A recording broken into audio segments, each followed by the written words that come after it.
Dear student, इस video में हम पढ़ेंगे पी नाइट्रोफिनॉल फिनॉल से अधिक अम्लीय क्यों होता है। जो हमारा पी नाइट्रोफिनॉल है, पी नाइट्रोफिनॉल तो ये फिनॉल का स्ट्रक्चर सभी जानते हैं। और जो पैरा पोजिशन पे ये फिनॉल है हमारा, ठीक है। और इसके जो पैरा पोजिशन है, पैरा पोजिशन पे हमारा ये लगा हुआ है, नाइट्रो ग्रुप अटैच है, NO2, ठीक है। ये NO2 ग्रुप हमारा अटैच है, ठीक है। यहाँ पे इस पे क्या है, तो देखो नाइट्रोजन के पास नाइट्रोजन ट्रिपल बॉन्ड 3 बॉन्ड बनाता है, 3 बॉन्ड बनाता है। इस यहाँ पे इसकी लोन पेयर होती है, लेकिन यहाँ पे इसका एक ही इलेक्ट्रॉन यहाँ पे शेयर कर रहा है, तो इस पे ठीक है। और जो हमारा फिनॉल है, फिनॉल का स्ट्रक्चर भी आप जानते हैं, फिनॉल का स्ट्रक्चर भी फिनॉल होगा और इस पे सिर्फ फिनॉल है ये। और यहाँ पैरा पोजिशन पे ये पैरा नाइट्रोफिनॉल, ये पैरा नाइट्रोफिनॉल है और ये हमारा क्या है, फिनॉल, ठीक है। तो फिनॉल और पैरा नाइट्रोफिनॉल का आपने यहाँ पे स्ट्रक्चर देखा। तो यहाँ पे होता क्या है, जनरली ये होता है कि जो पैरा नाइट्रोफिनॉल होता है, यहाँ पे इसके रेजोनेंस स्ट्रक्चर जो होते हैं ज़्यादा हो जाते हैं। रेजोनेंस स्ट्रक्चर क्या होता है, यहाँ से ये ऑक्सीजन की जो लोन पेयर है ये बॉन्ड पेयर में शिफ्ट हो जाएगी और ये बॉन्ड पेयर जो है ये लोन पेयर में यहाँ पे शिफ्ट हो जाएगी। फिर ये लोन पेयर यहाँ पे बॉन्ड पेयर बनाएगी और ये बॉन्ड पेयर लोन पेयर। फिर यहाँ क्या होगा, यहाँ पे जो होगा ये डबल बॉन्ड इधर शिफ्ट हो जाएगा। तो इस पे जो रेजोनेंस स्ट्रक्चर जो होंगे इस वाले पे फिर यहाँ पे शिफ्ट हो जाएगा, तो इस ऑक्सीजन पे भी माइनस का साइन आ जाएगा, ठीक है ना। जो हमारे यहाँ पे हमारा डबल बॉन्ड बन चुका और यहाँ पे हमारा क्या हुआ, ये यहाँ पे ये शिफ्ट हुआ था। ऐसे स्ट्रक्चर आगे आप बढ़ाते जाएंगे। मैं तो लास्ट स्ट्रक्चर बता रहा हूँ, जैसे हमने रेजोनेंस पहले किया है वैसे ही रेजोनेंस यहाँ पे भी होगा। अभी आगे बताते हैं उस पॉइंट को, ठीक है। ये यहाँ से यहाँ शिफ्ट होगा, उसको बताते हैं कि जो पैरा नाइट्रोफिनॉल है, पैरा नाइट्रोफिनॉल जो है फिनॉल, ये क्या करता है, ये यहाँ पे -I और -R इफेक्ट दिखाता है ना। -I ये इलेक्ट्रॉन को खींचता है ना, ये इलेक्ट्रॉन को खींच रहा है। तो जो हमारा ऋण आवेश है, नेगेटिव जो चार्ज है, उसका विस्तार फैलाव हो जाता है। इसके कारण जो हमारा ये हाइड्रोजन है ना, ये H+ आसानी से निकल जाता है। ये H+ हमारा क्या हो जाता है, आसानी से बाहर निकल जाता है।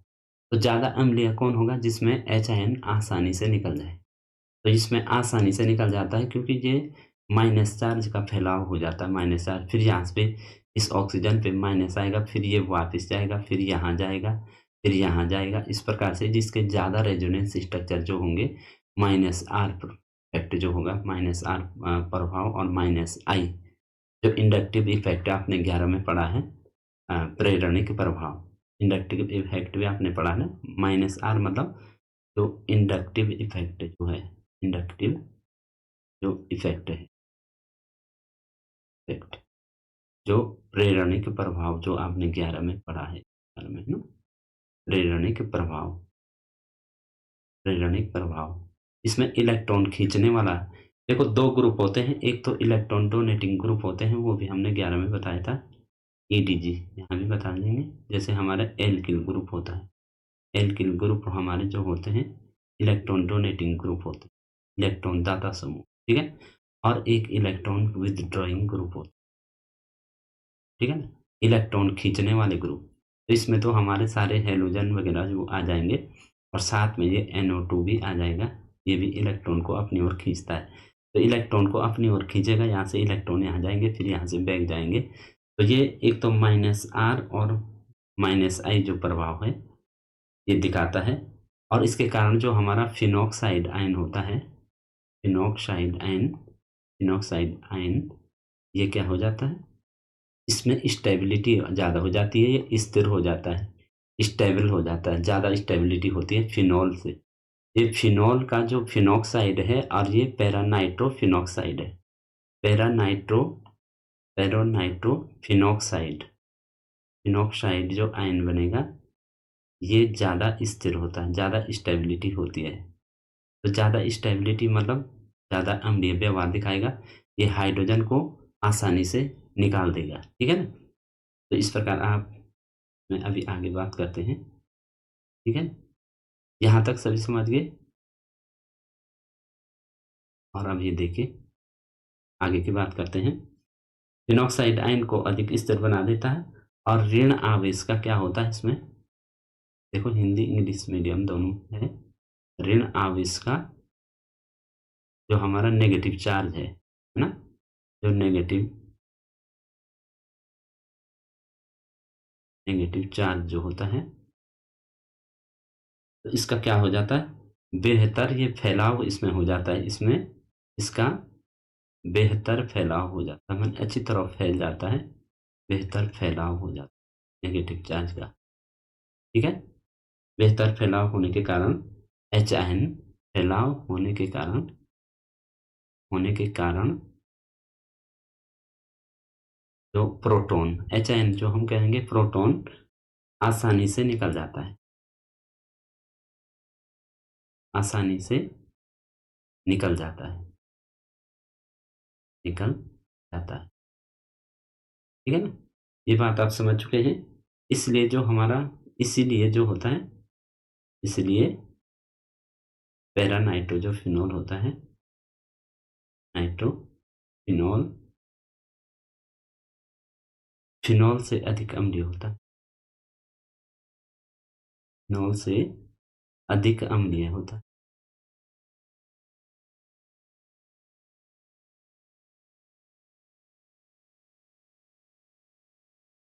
ठीक है। तो आपने देखा जो पैरानाइट्रोफिनॉल है, जो हमारा पैरानाइट्रोफिनॉल है ना, ये पैरानाइट्रोफिनॉल, ये पैरानाइट्रोफिनॉल, पैरा पे हमारा नाइट्रो ग्रुप अटैच है, ये नाइट्रो ग्रुप यहाँ पे अटैच है, ठीक है।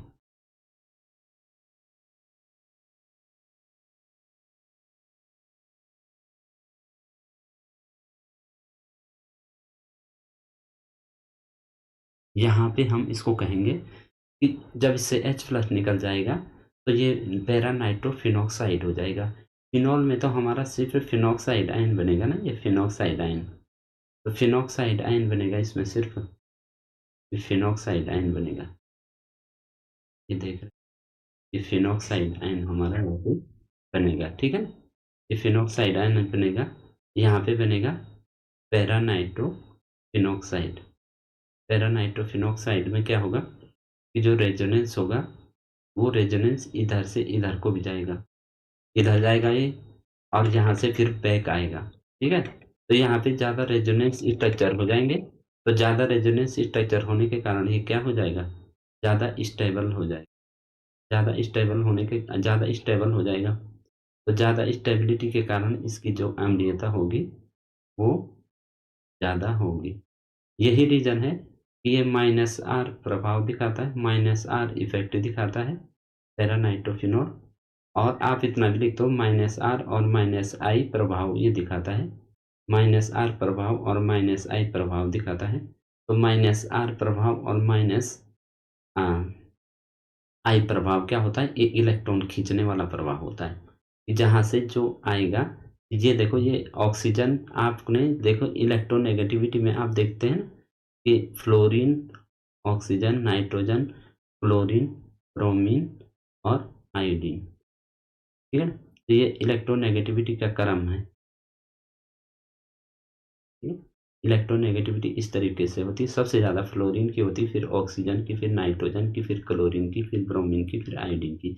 यहाँ पे देख रहे हैं कि नाइट्रोजन से ज़्यादा इलेक्ट्रोनेगेटिविटी ऑक्सीजन की है, तो इस ये डबल बॉन्ड इधर शिफ्ट हो जाएगा, तो इस पे भी माइनस आ जाएगा, फिर यहाँ वाला डबल बॉन्ड, यहाँ वाला माइनस या यहाँ वाला माइनस, दोनों ऑक्सीजन पे माइनस आएगा तो ये एक बार फिर डबल बॉन्ड में शिफ्ट हो जाएगा। ठीक, फिर डबल बॉन्ड इधर जाएगा, फिर इधर से इधर जाएगा, तो ये इसके रेजोनेंस स्ट्रक्चर भी ज़्यादा होंगे। ठीक है, रेजोनेंस स्ट्रक्चर भी ज़्यादा होंगे। ठीक है, इसको अगली वीडियो में हम अच्छी तरीके से बताएंगे कि पैरानाइट्रोफिनॉल के जो रेजोनेंस स्ट्रक्चर के बारे में अगली वीडियो में बात करेंगे, क्योंकि यहाँ पे हमारा टॉपिक यही है कि जो पैरानाइट्रोफिनॉल है वो फिनॉल से ज़्यादा एसिडिक नेचर इसका होता है। क्यों होता है, तो यहाँ पे यही टॉपिक है, तो ये पॉइंट आपको याद रखना, ये पॉइंट याद कि जो NO2 ग्रुप होता है वो इलेक्ट्रॉन विथड्रॉइंग ग्रुप होता है। ठीक है ना, इलेक्ट्रॉन खींचने वाला समूह। तो यहाँ पे ये छोटा सा रीजन है, छोटा सा क्वेश्चन है, तो इसके लिए इतना बहुत है। और अगर आपको इस वीडियो से कुछ आपका डाउट क्लियर हुआ है तो इस लाइक और सब्सक्राइब जरूर कीजिए।